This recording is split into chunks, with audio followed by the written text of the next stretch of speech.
record it. Dun, dun, dun. There we are. Yay. Megs, thank you so much for coming to join me for this podcast. So everybody, you're listening to myself and Dr. Megan Medina. And I was actually thinking about it the other day, Megs. If I remember correctly, we actually connected via Instagram. Yes.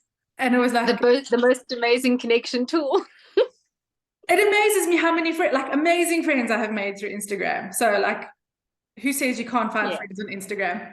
And we met up for a cup of coffee. I think you were like, we need to meet for coffee. Like, okay, we'll meet for coffee. And we met for coffee. And I think like 2 or 3 hours later, we finally had to tear ourselves away.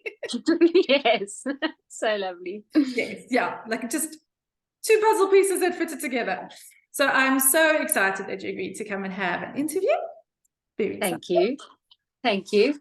Why I must tell you, you were one of my first friends that I made when I moved to Hilton. Actually, you were like, I put it out there, like resonation, like looking for like-minded, looking for someone who I could connect on a good soul level, and it was just so beautiful. Like you just provided this wonderful, real friendship that I really needed at the time. So thank you. And also, I mean, it's been like so much fun because even through everything, like we still like cross over, touch base, and then like, yeah. So yes. It's really cool. Love and it. as you say, like real. There's no pretenses. There's no having to pretend. So like, this is who we are, and that's cool. Yeah, love it. Thank you. Good. So Megs, tell us a little bit about yourself. Who are you? What do you do? How do you identify? All those things. Okay, I'm Meg. And first and foremost, I always say I'm a yogi at heart. Yeah. Before any of the other stuff, I'm a yogi at heart, and it's my greatest joy. It brings me the greatest joy. It brings me the greatest pleasure. It brings me back to myself. And I have always, like with you and I, found the greatest friends through yoga. Yeah, amazingly enough. I'm also a mum. I've got 2 little children, and I'm a homeopath. So that is that's the work that I do within my professional capacity. But when I was studying homeopathy, I did my yoga teacher training. So the 2 are like really side by side, and I find that they work really beautifully together, and I try to blend them together. And for a long time after I'd finished practice, or after I'd finished my degree, I just taught yoga. It was almost like too nervous to dive into this like very deeply professional world, and so I teetered like, no, I'll remain the teacher. But I love that. I love teaching. I love sharing. I love workshopping, and I think I will always try my best to. I mean, obviously motherhood, I had to step out of the intense teaching, but I always try to dip my toes back into it. It's I would say that's my first and my greatest love is to be on the yoga mat. Yeah. Oh yes, absolutely. I think also it's one of those things that when you found your yoga and you understand just how personal it is, because it's not even about the actual physical movement, but just about that time and that space to invest in you, like that is irreplaceable. Totally. It feeds you on like every level. And like being the student, like being in a yoga class and being the teacher, like holding the class and holding the space, both bring equal joy. Absolutely. Yes. They both have, as you say, they both have their elements that just, and to be a teacher and to be a student is the best. Yeah. Magic. Yeah. So my vision of you is this like hippie yoga mama. Yeah, it's a good one. Earth mama. Yes, exactly. And I actually had a friend who was at like mommy and me type of group with you, and she was just like, she was in such a state because she kept comparing herself to you. And I had to actually say to her, like, you need to stop. Like, we're all different moms in different ways. We're all in different places. Like, you can't do that. But she'd actually put you on a pedestal and was comparing herself to you all the time, which, I mean, is not a great thing for a person to do. But I think that also explains a lot about who you are, that you take motherhood, I'm going to say effortlessly, and maybe effortlessly is not the right word, but you seem to do it with ease and with grace, which I think a lot of people look to you and go like, thank you. I do. It brings me endless pleasure. I love it so much. But you know what? I was thinking about it the other day. I can't remember how the saying goes exactly, but it's like, she took herself out of the race. Yes. And she chose to do it her own way. You know that, like, and she took us, and because I was never gonna win that race. So I just sort of like veered left and went my way. Like, I completely went my way. Yeah. In terms of like, throw every other expectation out and just dive straight into this like immersion of motherhood. Yeah. And it has brought me so much grounding. And I'm so glad it looks graceful. It doesn't feel graceful, but it is. I'm fully immersed in it, and I tapped out of the race of like trying to do all the other things. Like I said, first and foremost, this will be my number one, and whatever comes from that is a bonus. It's an added extra. Yeah, and also like our kids are little for such a short amount of time, that to be able to actually say, actually, everything else can pause. Like, I can come back to it. It's fine. But right now, I'm here to be here for my children, especially in those like formative years. Yeah. And that is, I am in awe of what I learn from my children every day. Totally. It's like the ultimate privilege, right? Yeah. And so often I feel like the modern world is constantly trying to disconnect us, disconnect us from self, but disconnect us from the slowness that motherhood demands. Yeah. And like that, like you said, that magnificent like growth expansion that happens if you can surrender to the process that comes with the messy motherhood. Yeah. Messy motherhood, yes. Yeah. And it does go so fast. Like yesterday, Josie said to me, "Mom, I have a wiggly tooth." And I was like, oh my gosh, I'm at that phase of my baby having a wiggly tooth. Like, how did that happen? I know. So quickly. And then they start like school proper, and then it seems to go even faster. Yes. So, and I'm so acutely aware of that. Yes. I'm like, literally, we're at the precipice. Yeah. Yes. Yeah. Oh, they do. They grow up way too fast. Okay. Yeah. So your bio says that you're a homeopath and a functional medicine practitioner. Do you want to explain just a little bit more about how that is different to maybe your regular doctor, maybe what a functional medicine practitioner is, what a homeopath is? Like, how are those different, and why would someone come to see you rather than going to go see your normal GP? All right. So medicine, if you were to go and study medicine, a scope of practice would allow you to prescribe scheduled medication or scheduled drugs, as well as take blood, draw, give blood, and give injectables. So you can pierce subcutaneous as well as muscular and intravenous. Whereas a homeopath scope of medicine, we're not allowed to prescribe scheduled drugs, and we're not allowed to pierce venous structures. So we can give an intramuscular injection, but we're not allowed to start fiddling with the bodily fluids. Yeah.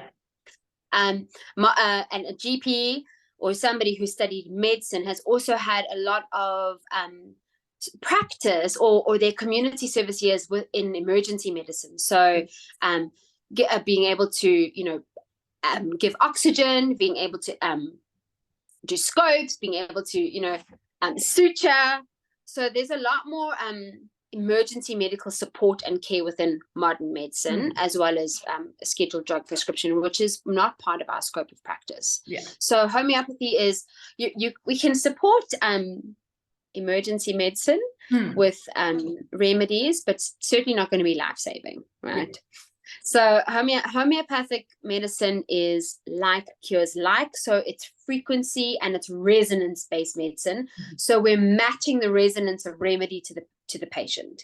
And that's why it's such a unique practice, really, in that your manifestation of a fever or a head cold may be different to your son's or your husband's or your mother's, right? And the remedy is about matching the resonance. So if I make a head cold, I'm going to get like a really super sore throat and I can't swallow and I might lose my voice, whereas yours might be gunky nose, skunk coming out, ear infections, or a chest. Everyone's going to have a slightly different remedy, and that's the magic, really, to me, of homeopathy is the individuality or the uniqueness. Yeah. What else can I tell you? Functional medicine is a little bit different. So functional medicine is working more in a biological or the biochemistry of the patient. So we're looking at the physiology.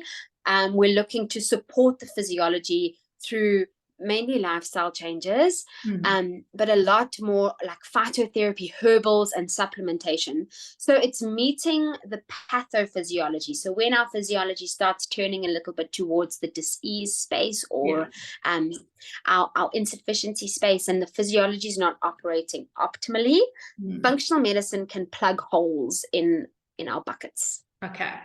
And I find functional medicine is really, really beneficial for, like, if you're in a subpar space, so you haven't had full-blown dis-ease, full-blown pathology that like your labs would pick up.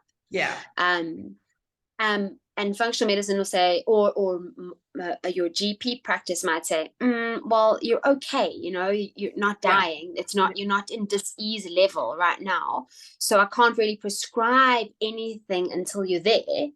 But you're also well. So let's just, you're not quite well either. Functional medicine says, don't worry, you don't have to get there before we can give you anything. Let's plug the holes. Let's build you up. Let's prevent you from going there, kind of thing. So that's, and I find that's beautiful. It's a really good supportive therapy, because sometimes with homeopathy, it's about like peeling back the layers. And when we peel back the layers to find the root, why am I manifesting like this in the first place? It's really uncomfortable and really can sometimes be slow and can sometimes bring stuff up, which is uncomfortable to deal with, right? Homeopathy is all about don't suppress, let it come out, whatever it is. Is it going to be a pus? Is it going to be a cough? Is it going to be a snot? Is it going to be a fever? It's going to be an emotional response, right? Whatever. But let's get it out. And functional medicine says, okay, let's meet that uncomfortable thing and help you settle through it, like help you work really nicely together. Hold your hand over. Especially in modern day living. So, I mean, I've obviously been to a regular doctor, and there I've always found it's very much about, as you say, okay, so you've got a sore throat, you've got a snotty nose, so you have a cold, there you go, here's the meds. You have flu, here's the meds, whatever it is. Whereas, like, I've also been in sessions with you, and you ask so many questions, and they're also like, it'll be around, how's everyone sleeping? How have you been eating? How is your menstrual cycle? And so you go to much more than just, okay, you've got a snotty nose, or you've got sinus, or whatever it is. Like, there's a holistic understanding of me as a person, rather than, okay, so you're sick, here is the plaster, which is kind of what it feels like when you go to the doctor. Yeah. We're looking at all the parts that make the whole, right? And I think sometimes when we're not actually just all the sums of a part, there's so many things that have knock on, like I was talking about, like in terms of like insufficiencies. Like if I may be slightly insufficient in iron, it's going to cause me to feel fatigued, right? It's going to make my body's ability to move oxygen around, to all the parts of my body much less optimal, which is going to leave me feeling tired and drained or susceptible to illness. And like these, we need to find out why. Absolutely. If you have a sore throat and you got to get on with life, there are things we can do to help, right? Yes, but yes. We sometimes need to find out why. Is it Why am I getting a sore throat every month, or why is it like every 6 months? What else is going on? And there's so many more parts that make up the whole person. And there's so many. What happens is like there's the knock-on, there's the domino effect, right? So if one part is unwell, of course it's going to cause another part to go unwell, and so the knock-on happens. And so the whole point is like, let's prevent the dominoes from falling over. Keep that first one up, right? Keep it up. Keep the foundation steady. Exactly. And I mean, I'm not saying that there isn't a time and a place for your regular GP and all that. There definitely is. But I think, like, for me, understanding hugely helpful when you're going to tap into who. It's actually so funny. So the kids GP that we have at the moment, he probably only sees us because we actually need a doctor's note for school. Like, I don't know how often we go there and he's like, I don't know what you're doing here. And it's either because I've chatted to you and we've got meds, or I've still got something, so we're making a plan. Like, the kids actually, they need to be off school so they can get well, but they don't need antibiotics. They don't need anything, but we go and visit him for sick notes. I'll write you one. Hysterical. I'll write you a sick note. He makes good money out of us. So I do. You know what it is? For me, one of the benefits of homeopathy is that there's no real side effects or toxicological drain on the body, right? So a lot of people are unwell because our toxic bucket is so full. That's a big. And so when we're unwell, more often than not, it's our body's way of trying to recalibrate and trying to find homeostasis. And it's like almost like it's discharging. It's like trying to release some of that toxic bucket. And so for me, homeopathy says, cool, I can support you do that. I can support you to come well, and without adding more. Without putting pressure on your liver, putting pressure on your kidneys, without stripping your gut flora, without making you feel, groggy. So there are huge benefits to supporting in an acute space. Absolutely, there's huge benefits to acute emergency medicine as well. So they have their places, and I think a lot of the time maybe we've sort of like forgotten that each, there's the specific places that you can be going rather than going barking up the wrong tree. No, exactly. I'm never going to my homeopath when my child has got, low oxygen, right? Or it's cut their arm or broken their arm. Exactly. Or pneumonic, right? Like the homeopathy will support, but there's lots of other things we can do as well, emergency wise. No, exactly. And I think that's what a lot of people also kind of did. They kind of feel like, oh, either you're for or against. And there's no like. They work so well together. Yes. And it's just being able to choose which one you need right now. Yeah, absolutely. Yeah. Okay. Yeah. So moving on, yoga and mindfulness teacher. So you did sort of chat about this a bit. I absolutely love the fact that you asked your parents to pay for your yoga teacher training for your 21st birthday present. I was like, yes, I should have thought about that for my 21st birthday. Such a cool 21st birthday present. It was the best, right? Absolutely. That was a solid investment, that one.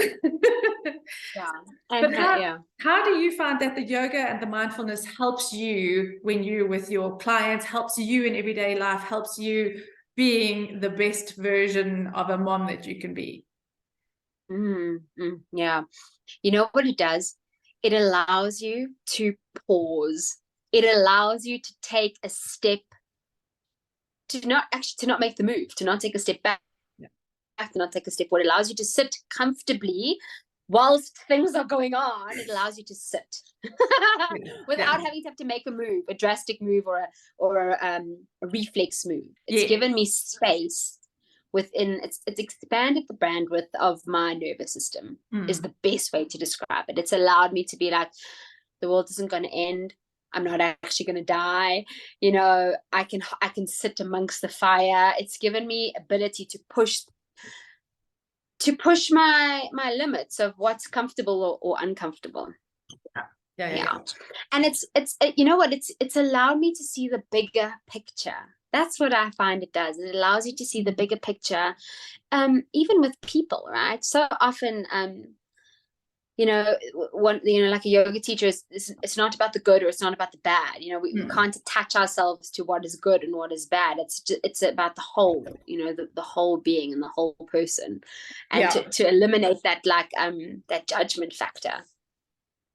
That is actually really cool. I think for me, yoga is also very much about being present in the chaos around us. So as you said, not just the sake of like, let all the stuff happen and that's all normal and it's all fine, but how can you just sit and observe as opposed to, as you said, react? Absolutely. Yeah. And like Ashtanga, practice and all is coming, right? Like it's okay. Like you don't have to have it all worked out today. It doesn't have to come right today. You're not going to go into a handstand on day 1, right? Or you might, but then day 2 you're going to fall on your ass, kind of thing. Like it's a beautiful, humbling experience. It's also actually so cool that you mentioned the Ashtanga, because like I am an absolute and utter yoga junkie. I love all kinds of yoga. But Ashtanga to me is quite special in that it feels like physically challenging, which it can be, but also you can find so much compassion for yourself in the practice of Ashtanga. And when you find that, you can find the grace to move and to hold those strong poses and to find that strength within you, which is there. You just sometimes doubt yourself. Totally. Yeah, I do. I love it so much. Yeah. It's also helped me so much in I think it was in my 3rd year of varsity. I did a prenatal yoga teachers training with a midwife and a doula in Johannesburg. We went up for it was like a couple of weeks in the holidays, and that was beautiful in that it blended in the mindfulness and the surrendering and the what actually is birth about, like this evolution and this ability to actually like remove the overthinking and remove the mind's need to control and to surrender to this physiological experience and to surrender to, you know, to about like finding trust within your body. And that was really beautiful. And I use that a lot, you know, with hypnobirthing and with like childbirth education. It was always yoga based, right? Like being within your body, surrendering to your body, like the sensations, like knowing, like even though this sensation may not feel great, you know, you're not going to die. Yeah, and it's actually perfectly normal. Yeah. And learning how to access that parasympathetic nervous system, you know, like learning how to take ourselves out of fight or flight and how to surrender and how to be in a space of calm, right? That's like, that for me has been a huge help as well, is to actually access a space of non-anxiety all the time. Yeah, I think also what you're saying about like this toxicity bucket and this environment that we have. Like I remember when I was having my kids, the number of horror stories that everyone delighted in telling you. It's like, what, like, do we all have that inner drama queen that needs to have a say? Because in actual fact, okay, I mean, the most dramatic thing about my birth was the fact that my 2 children both decided that they would arrive early.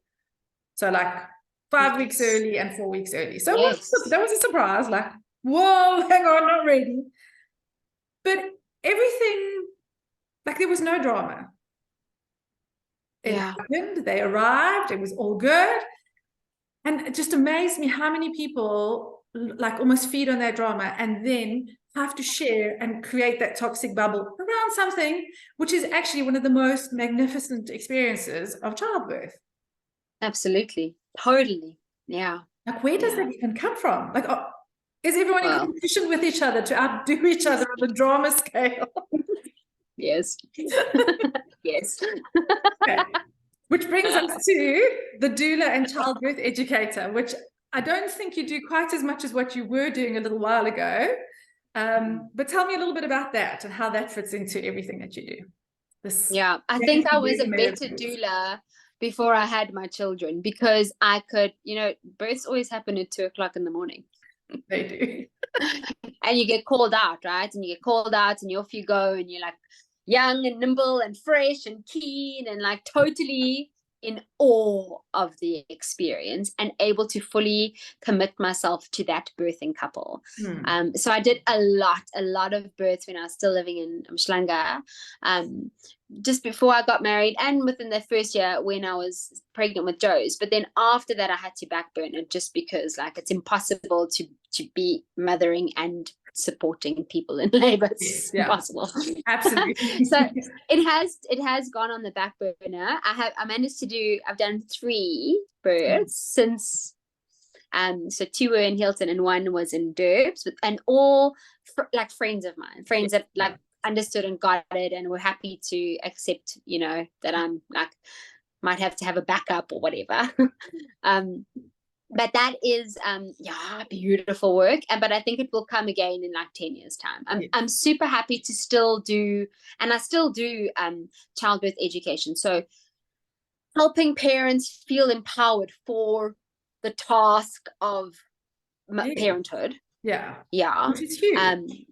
It's huge, and nobody knows anything. And I did a workshop the other day on postnatal depletion, and one of the we talk about like why it happens. Like one of the causes really is poor enrollment into parenthood, right? Like it used to be a normal traditional skill that was passed on, right? How to parent. And that's sort of like we've also been disconnected from that truth. So that's what I try to encourage, like they're like, please teach me how I can like not feel the pain or how to breathe, and I'm like, yes, but let me also teach you about what's gonna happen when the baby comes. Because enrollment into parenthood sets you up, right? Like you're totally set up in a sense of like, okay, nothing's going to prepare you, but at least the blinkers are off and the lights are on. Well, like I don't know how many people I've joked with about like they don't tell you what you're getting yourself in for. No. You can't be like, I've changed my mind. No, not an option. But once you've gone down that road, there is no turning back. None. Yeah. Okay, dokes. So while you're also chatting about that, facilitating workshops and online training, tell me some more about that. I know you've been working with Mel, so you have got some online stuff available now, but tell us, what workshops do you do? That is so much fun. It is just so much fun. And it's a super cool creative outlet. I've loved that. And also I did it because I find like the one-on-one sometimes, because I work with mainly mums and kids. Sometimes the one-on-one, like you want to share information, but they're almost at capacity for receiving. Like they just need to deal with the immediate issue right now, my vomiting child. Like you can't even educate me on foods to give, right? Because I just need to get this child better so that I can move on with my life, kind of thing. And also even like if we're dealing with like adrenal burnout, postnatal depletion space, right? They just need to feel better first. And then we can start doing the nuggets on how to prevent this happening deeper or where we can go from there. And so I found the workshops like a lovely opportunity because they're self-paced. So maybe if you have your half an hour before bed, you can, put your earphones in and watch it on your phone and absorb something and let those nuggets go in. And it allows you then to also implement it. Like that's what I found really cool, is that there's so much information, right? There is so much information out there, but not a lot of times is it actionable. Like we receive and see all this information, but if we can't integrate it and then actually start actioning it into our lives, it's totally wasted. 100%. So that's what I love about teaching these courses and these workshops, is that it's like here's a little nugget. See how that feels, like integrate it into your life and go and action it before you watch the next video kind of thing. So I love creating them. Yeah, they're just such a creative joy, because sometimes like working in consultation, there's a bit of a barrier, right? And there's like a professional element that need to maintain, whereas this sort of like, it breaks that down, and you can like really just go and flow, and I love it. So, I mean, I've obviously been part of some of your courses, and I also love the fact that, number one, you're like just real, like, so this is how it is, but also you really bring a lightness to subjects that I think in a different context could actually be quite heavy and maybe even intimidating. Whereas the way that you deliver it is just like, okay, God, like we're all in this together. Like, let's make the most of it. What can we do better? And like, you just make it accessible, like easy. So, okay, so I need to do more of that. Okay, I can do that. Whereas someone else might feel, like in a different context, might sort of be like, oh my word, if I don't do this, like, so it's completely different. I'm so glad that's how you receive it, because that's what I want. I want it to be like practical and accessible, and to make things that are fearful and scary, and like people think that their bodies are so complex and difficult to understand, right? And we hand the power over. We taught to hand the power over from such a young age to somebody who knows more, who does more, who's, you know, in a higher position to you. So we're always in that sort of like looking up, handing our power over. And I want to like break those myths and say, actually, our bodies are so magnificent, but so simple to understand as well. So I'm so glad that you received it like that. No, absolutely. And I mean, like, I was in a red tent a few months ago, and it was such an interesting thing. We had this experience where we all got to share our initial experience with menstruation. It's like, okay, so everyone has a turn to chat about their first period, what that was like, how their mom acted, all those sorts of things. And it was so interesting because the few of us that were in that circle all had kind of the same thing. It was a case of like your parent or mother going, oh, sorry, oh dear, here's some pads. Okay, now that's it, we're not talking about it. And yet, to be able, like for me personally, I feel like this is such a privilege that I love, is that you're the kind of person who gets excited about these conversations. I do. And then after reading Period Power, which you had recommended to me, I was like, such a game changer. I can now work with my body rather than in spite of it. Yeah. And so like what I eat, how I train, the yoga I teach or go to, all changes during the month, because now I actually understand how my hormonal system works. Why don't they teach us this stuff at school? Like, what the hell? Yeah, absolutely. Totally. But that's a different subject for a different day. Okay, so Megs, stress. How do you deal with stress?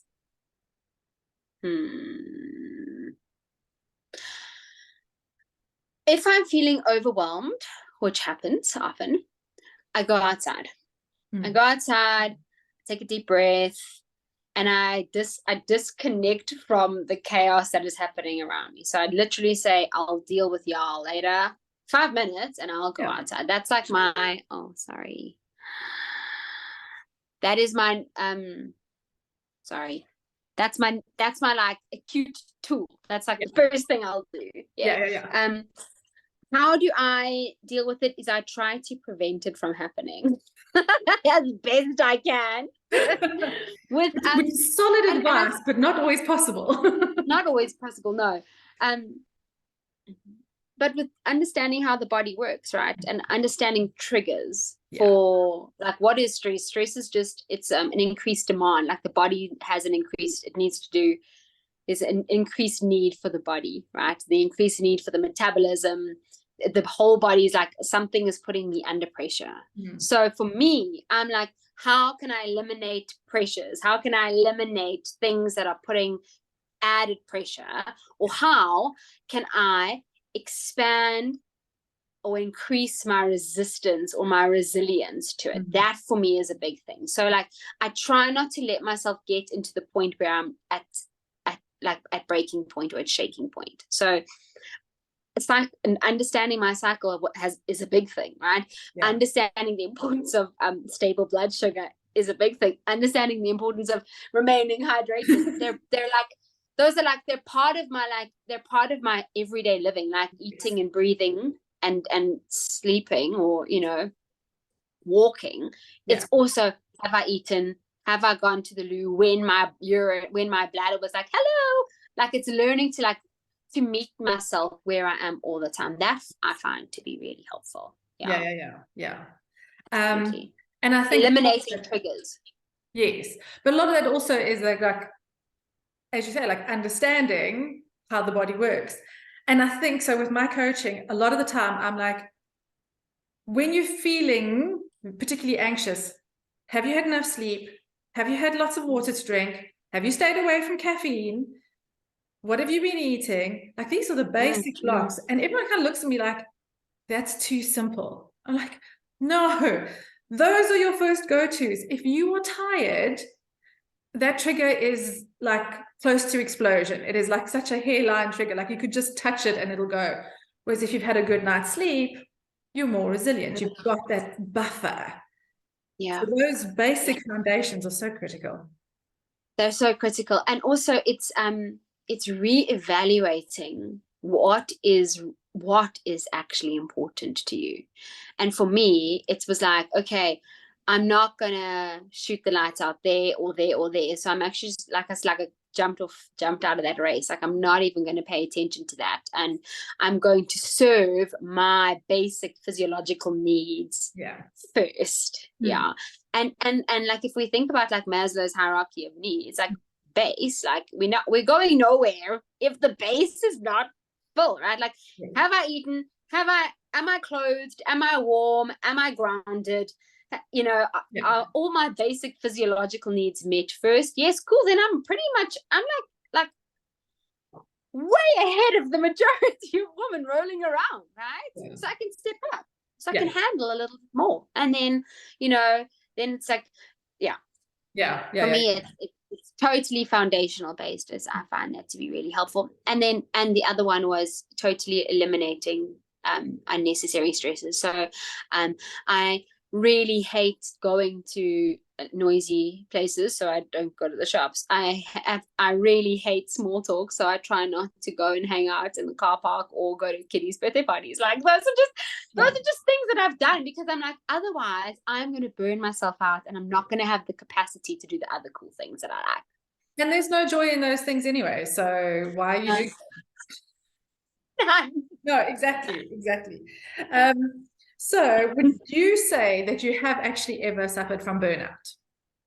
Yes, absolutely. I would say definitely school, like varsity level, huge, like burning the candle at both ends, like drawing hardcore, studying, you know, perfectionism tendencies tend to force you into adrenal burnout really quickly, you know, needing to be top of the class, but also still wanting to go and do all the things and teaching yoga and, you know, trying to like, you know, all the, you know, you think you're such a superhuman. I used to teach a 6 o'clock yoga class 3 times a week. But I would have to obviously wake up at 5. But sometimes I'd get back from the door at like 2, and you'd think, and you're hundreds, man. And then, like, still go to varsity and wonder why, like, biochem is not so interesting. It's not sustaining me. Definitely adrenal burnout. Like, when you're in your 20s, though, you are like just physically more resilient. So you kind of, as you say, like the superhero coach, you feel like you've got this. It's all under control.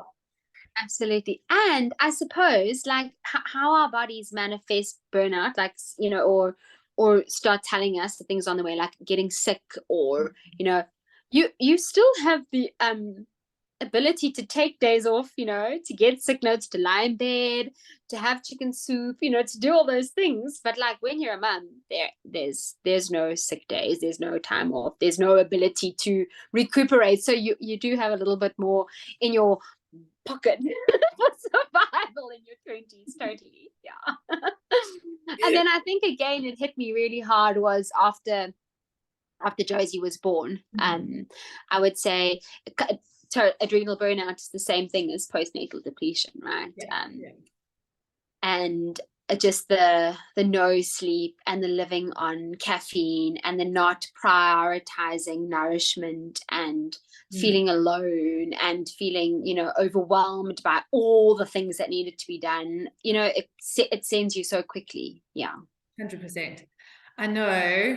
It still amazes me to this day. I had maternity leave, which was great and all that one, went back to work, and I even managed to score that for the first month back at work that I could work half days, which is like amazing and so helpful. And I'm still not sure how I didn't get fired, because there's so much that I'm like, I don't even remember doing that. Like I must have been making mistakes left, right, and center, just because, as you say, like wasn't getting enough sleep.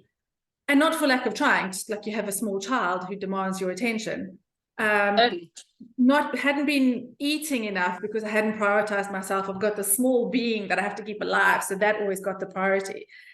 And how is 4 months even long enough for maternity leave? It amazes me. So somehow I was never fired, although I'm still quite sure that they probably did think about it.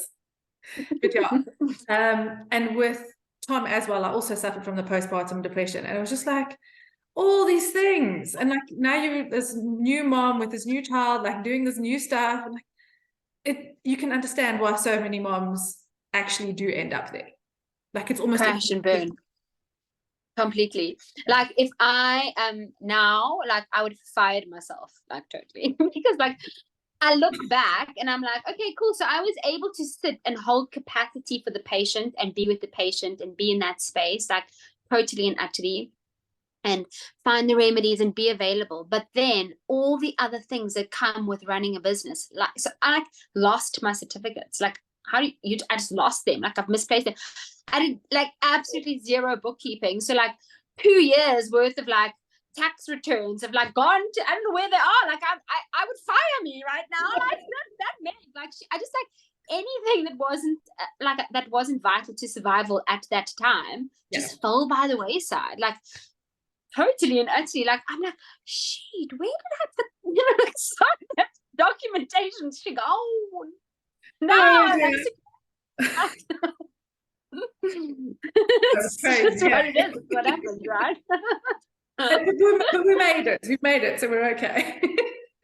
Amazing, magnificent ability to survive, right? Yeah, absolutely. Yeah.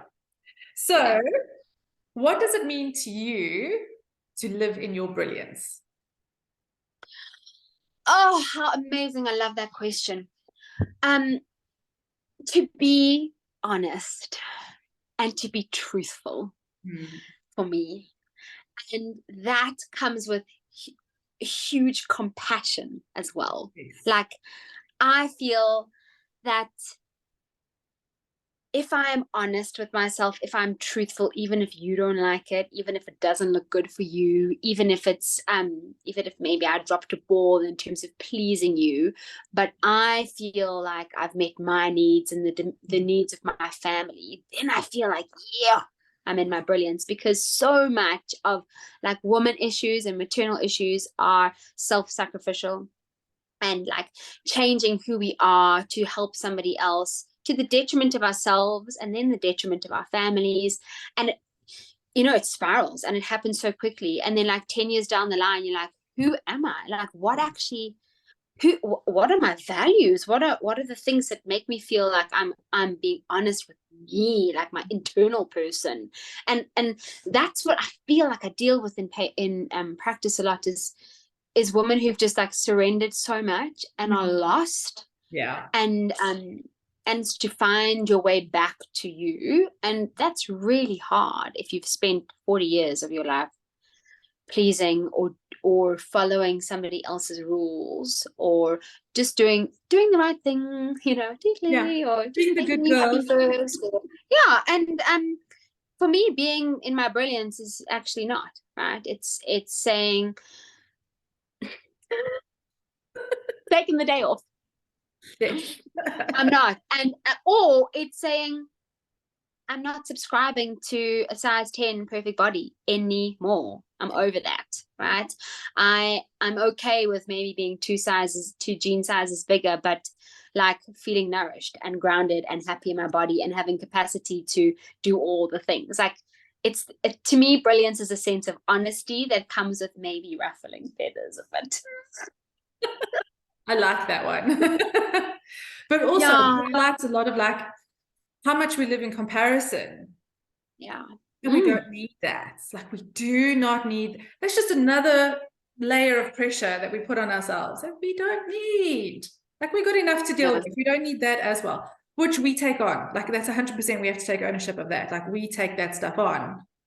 Totally. Are you brave enough to let it go?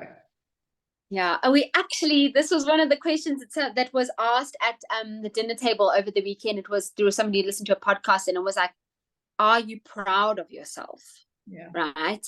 And to me, it's like, is it an external or is it like an intrinsic internal thing? Like, am I proud of me, or am I proud of myself? Because if you were looking at me, I could tick all the boxes and say, I've done this, I've done that, I'm at this title, that title, you know, do all these things. Or is it actually, I'm proud of myself because I'm being honest? Yes. Yeah. And because I said, hell yes, why not to that cupcake today, even though I probably didn't need it. Cool. Yeah, exactly. Or I'm menstruating and I'm not cooking, and I don't feel like cooking, and I don't feel like playing with you, and I don't really feel like responding to this email. Yeah. And that's so cool. I'm honoring the needs of my being. Yeah. Yes. Yeah. Which interestingly enough, like the way society is sort of, I suppose, designed at the moment does not allow for that. But working for myself, and then also being able to work with women like you who also work for yourself, like we can create that. Yeah.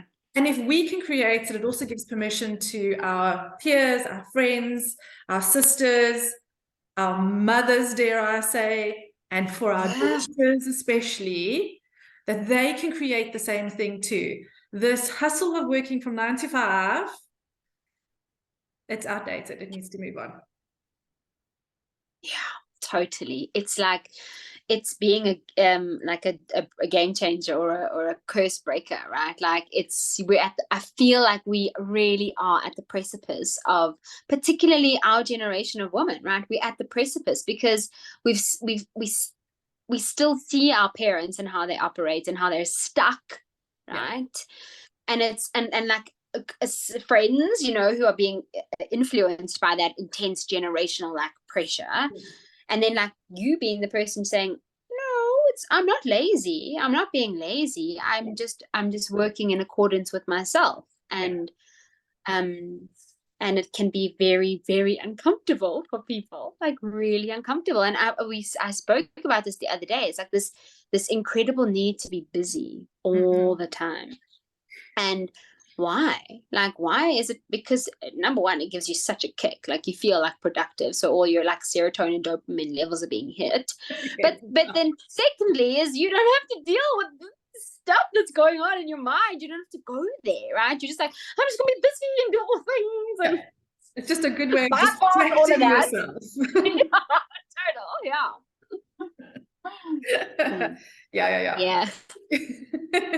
I do often feel like I push buttons, but I'm learning to be okay with that. Whereas maybe 10 years ago, I had the same feelings, but I didn't have the same confidence, or I didn't have the same life experience, right?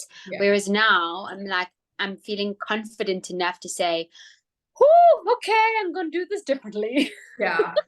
So I think for me, the interesting thing is that like 10 years ago, I would have said it, done it, but it would have been very defensive. It would have been almost destructive, like an in your face kind of thing. Whereas now I'm like much more compassionate.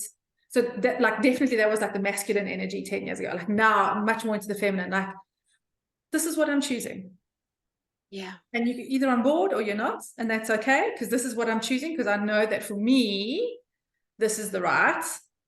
And I hope that if this works for you, you choose it too, kind of thing. So giving myself permission, and through giving myself permission, giving others permission to do it, rather than the rebellious, but arrogant, like I said, very much defensive.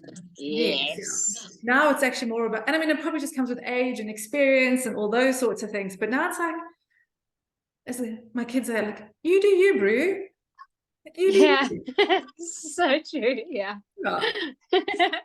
And for me, that's also a big thing. So like in my coaching, I don't have right or wrong, good or bad. Like you have your truth. And so what's true for me may not be true for you. And that's okay. It's neither good nor bad. Yeah. Which is what I quite enjoy. Love that. And also I think it's offering people the opportunity to find out what is their truth. Yeah. Yeah. You know, like that deeper, like peeling back, that deeper, like what is actually, like, what is your intrinsic desires here? Yeah. And it's cool if they're different. Like, awesome. Absolutely. Yeah. Do it. I hand you 100%. Yes. Love it.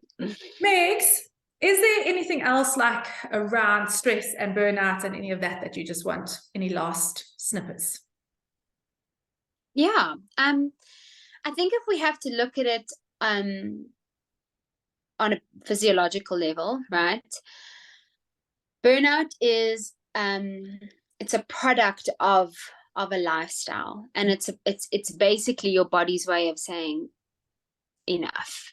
So how we operate, we are physiologically designed for survival, and like I was saying, stress is basically just an increased need for energy in the body. And if we're not giving our body the right energy, if we're not giving our body the right resources, it will then simply divert energy elsewhere. And it will divert the energy to the organs of survival, which is always exterior, right? It's always going to be heart and lungs, brain, and then arms and legs.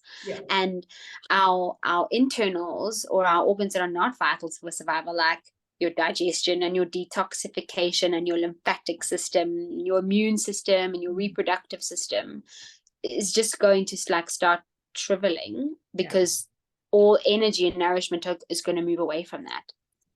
And you can survive in that space, right? You can survive in that space, but survival doesn't always feel great. Right.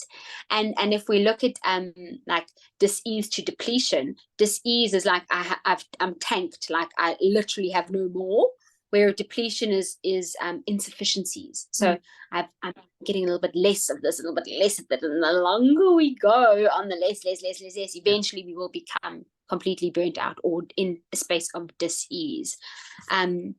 And the thing is, half the problem why adrenal burnout happens so often is that the process, when we are in the process, it can actually feel really good, because we stop functioning.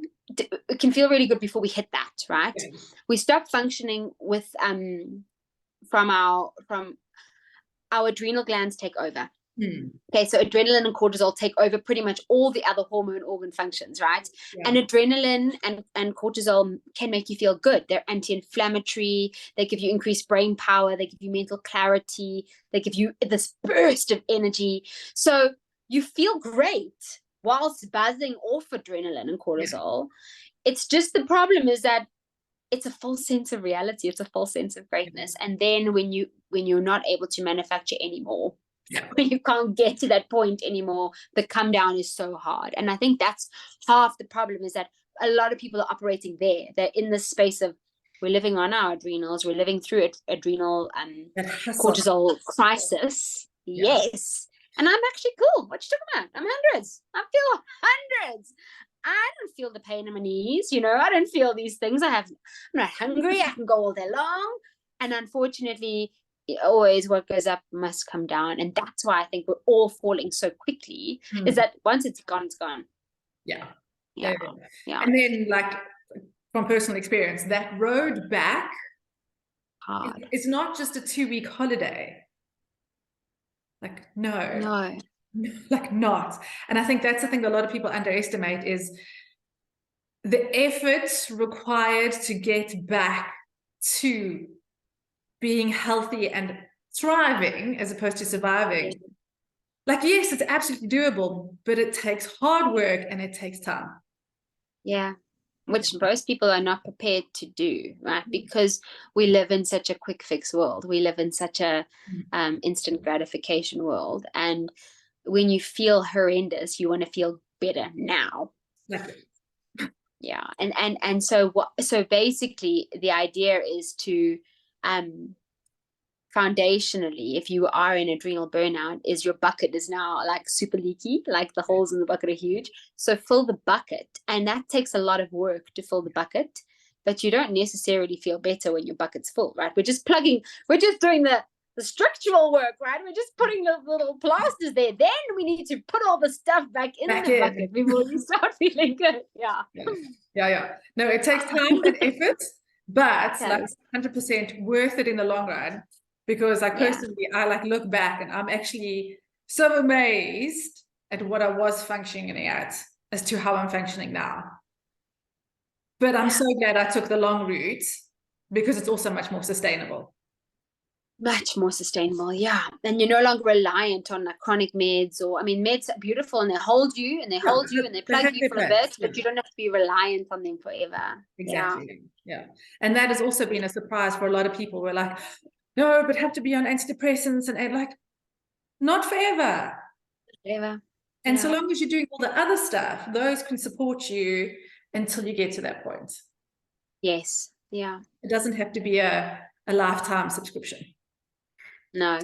That's ultimately what this latest online courses that I've created, my course called Bloom, is basically about, it's aimed and designed at women, but it's about like the seeds that are buried, within us, and that are maybe hidden through motherhood and through the through the pressures of motherhood. And it's like, how can we water these seeds, and how can we like build up the soil, and how can we create these foundations to allow us to bloom, right? To allow us to unfold, to allow this woman within us to unfold. And it's functionally, it's designed for postnatal depletion and to prevent postnatal depletion or adrenal burnout. Yeah.